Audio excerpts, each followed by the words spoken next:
Hello, and welcome to Broads and Books. I'm Amy. And I'm Erin. This week, we've got a special something for you. If you've been listening for a while, you know we've been talking to some incredible authors about the books they love. They tell us about the classics they struggled with, books that surprised them recently, and strange and wonderful fan interactions. We even asked them this impossible question. What book do you demand everyone read? And they came up with some amazing picks. We've followed their recommendations, and now you can too. And it's even easier now, because this episode brings those must-reads all together. All in one place. You might think it's sorcery, but actually it's science and technology and a lot of profanity as we assemble it. But we do it for you, dear listeners, always for you. And you'll find all the books mentioned in the show notes and on our website. First up, the author that talked so eloquently about books, it made us, especially Erin, super scared she would start her own podcast. And blow us out of the water. Thankfully, she hasn't yet. It's Mona Awad, author of Bunny. I do love David Mitchell so much. Yeah. And I just think, I mean, if I'm choosing a contemporary book, I would probably choose Cloud Atlas, or I would, or maybe I would choose Bone Clocks just because of the, I don't know. I love the picture of a whole life like that. It's so wonderful. I guess I would maybe also choose a book by Jean Rhys. There's just a way that she writes loneliness that I think is very, I don't know, I think would make people maybe more empathetic. It's very, again, it's a very immersive voice of somebody who is kind of invisible. And I think it's, I don't know, there's just so much beauty in the way that she captures that kind of alienation and that kind of invisibility and that kind of sadness that you can just feel just by virtue of just being alone, So maybe a book by Jean Rhys, any of them really would fit that bill. She's, every single book is kind of about that sort of loneliness. Next, an author that entertained us with acting horror stories and knew exactly what book she'd recommend that rocked her world. It's Chanel Benz, author of The Gone Dead. Heavy by Kiese Lehman. Ooh, yeah. Great choice. I read Kiese's Kiese's book. Yeah. I fucking love him as a human, as a writer. And I just finished it, and I thought of all these people who would be rocked if they read this book and needed to read this book. And needed to see what he was seeing, Yes. Yeah, there was some gut punches of moments. Next up, an author that told us about terrible stand-up comedy nights, garage sales as the place to find books, and older women groupies. And he mentioned a David Bowie quote. Which is when we almost lost you. It's true. It's very true. But here's Matthew Kaye, author of Catacombs of the Heart and Los Angeles. Yeah, what is a book I think everyone should read? So I would say The Diary of Frida Kahlo was kind of a cool book for me. I loved that book. It kind of was so much about dreaming bigger than you can think. That was very important to me. I tend to do that too. I think I see my writing career a certain way. I see my prose to be geared a certain way. And so I kind of stay in a comfortable wheelhouse. And when I took a look at, her diary, it really opened up that she was always pushing herself into drawing things and painting things that maybe were more, she was always kind of pushing herself a little bit out of her comfort zone. I thought that was really cool. There's that David Bowie quote about the best place to be as an artist is like going out into the ocean. I'm going to butcher it, but you want to be like a little bit where you don't have footing anymore, a couple feet more into the water, so to speak. And I think there is a little bit of that. Like sometimes we tend to just stay on the shore, and the big projects can be a little daunting, so we don't tackle them. I know I've been guilty of that. Like, oh God, if I start this project, it might take me 2-3 years. And so I don't do it. And I did that with a recent novel that I just finished. And it was one of the most rewarding things I've ever done, writing that. So you need sometimes to push yourself into that zone. Definitely. And her book we lost Amy for a minute because David Bowie. Yeah. Oh, that's yeah. her magic trigger. Yeah. So well, I think was like, oh, and Amy's out. Yeah. Next up, an author that I felt a kinship because of her love for organizing her books. and for admitting that her pop culture obsession was a song from Frozen 2. That was incredible. I mean, come on. Here's Julia Phillips, author of Disappearing Earth. If I'm assigning a book to everybody, absolutely everybody, I would say Good Talk by Mira Jacob, which came out last year. I love that book. I love that book. I mean, she models in that book how to have conversations and be alive in the world, like trying to hurt other people less. And I feel like that is joyful and challenging and wonderful for every single person who reads it. And as a companion text, white people in America can read White Fragility. Well, maybe we should request that everyone reads it before the election. In 2020. Maybe it'll change some things. Well, let's make all sorts of requests for people, things to do before the election in 2020. That would be fantastic. Next, an author that described her TBR pile as offensive and admitted she also has a panic that takes over when she meets an author she admires. It's not just us, Erin. So comforting to know that. Yeah. Here's Kate Milliken, author of Kept Animals. Yeah. You know, one book that I felt like I just wanted everybody to read, but it was such a challenging book, was Lacey Johnson. Lacey, I think she goes by Lacey M. Johnson. Her collection of essays that came out, I guess it was 2018, called The Reckonings. Okay. And it's all about social justice and also the intersection of that with environment. She's got an incredible memoir called The Other Side, which is about her. She was basically held in captivity by a boyfriend who abused her, raped her, and she wrote this incredible memoir, The Other Side, it's called, about that experience. And then she was at a reading for that book, and a woman came up and said, don't you want to just kill him? Like, wouldn't that be justice? And she thought, no, because he actually escaped. He's like living in Europe and has a family. And What? Yeah. I mean, just this insane story. So she wrote this collection of essays in response to that woman saying, wouldn't that be justice? And her whole examination of what justice looks like in this country. How skewed it is, how wrong it is. It's an incredible collection of essays. That sounds amazing. Yeah. I just wanted to see it win all kinds of prizes. I think she's just absolutely brilliant. Next, an author that became our best friend. And not just in our minds. They confirmed it via email. They did. True story.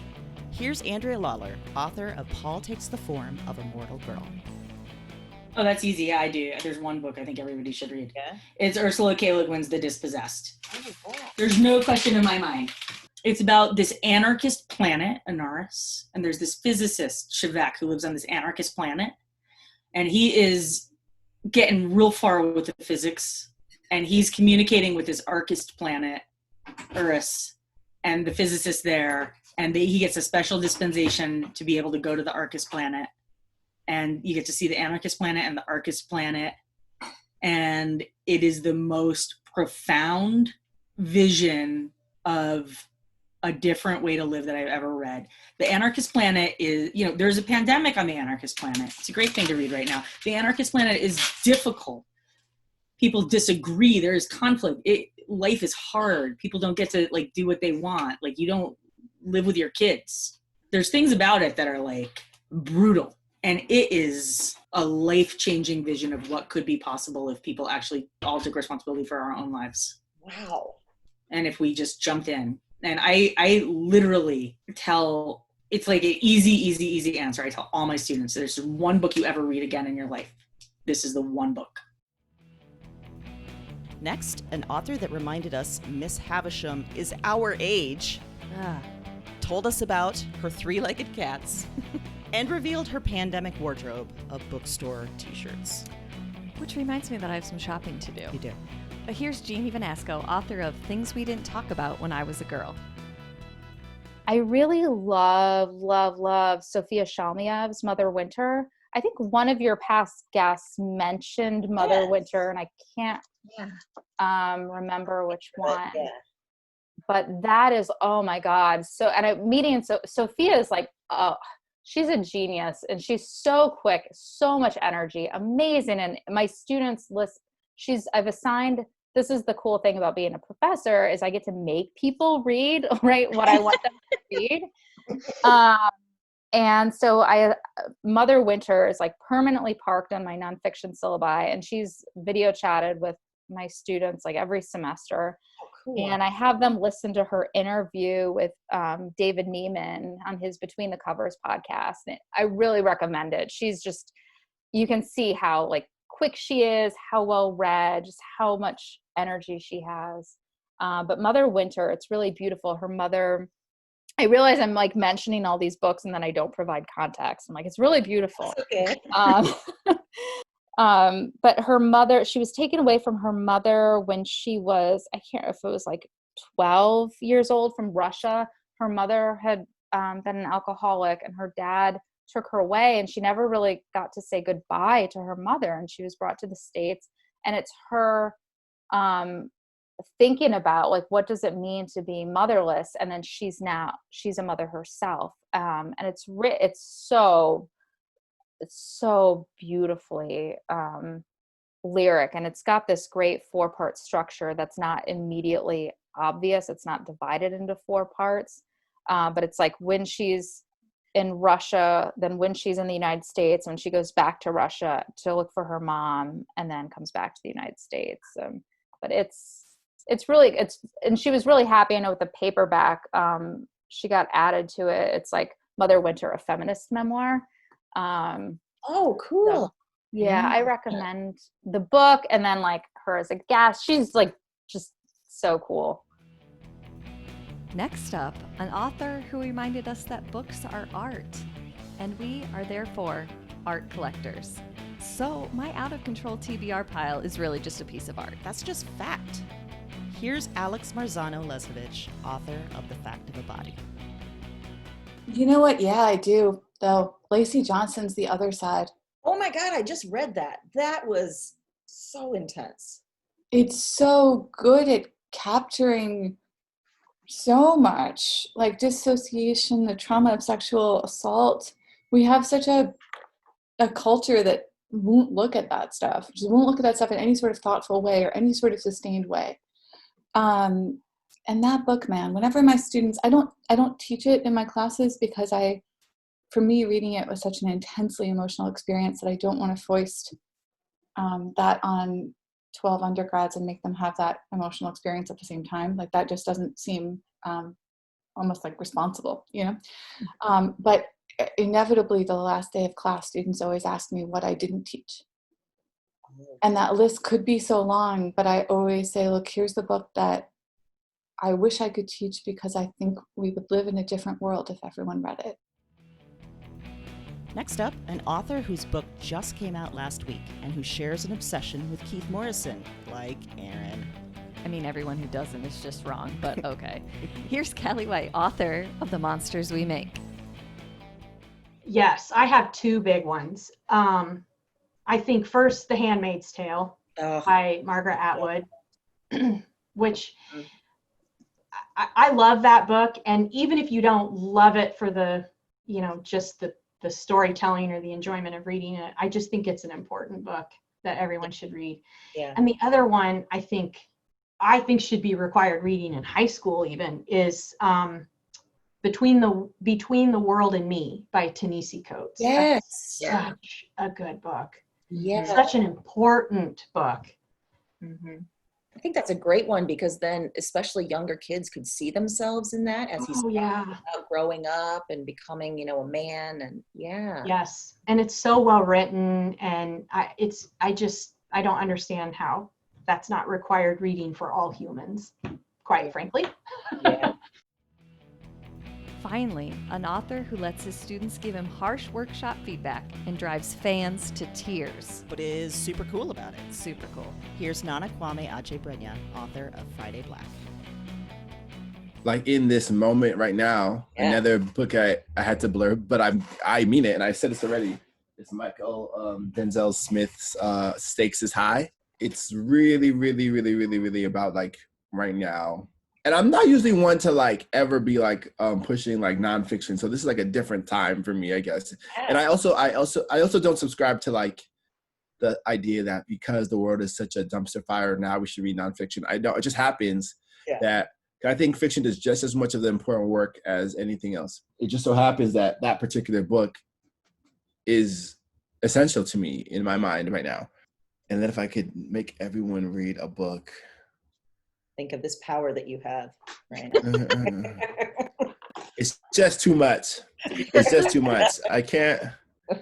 I'm like trying to think of which of Toni Morrison's books it should be, really. Oh, yeah. But honestly, though, even like a book like, I'm going to like just cop out and not give good answers. Just say Stakes is High, I guess.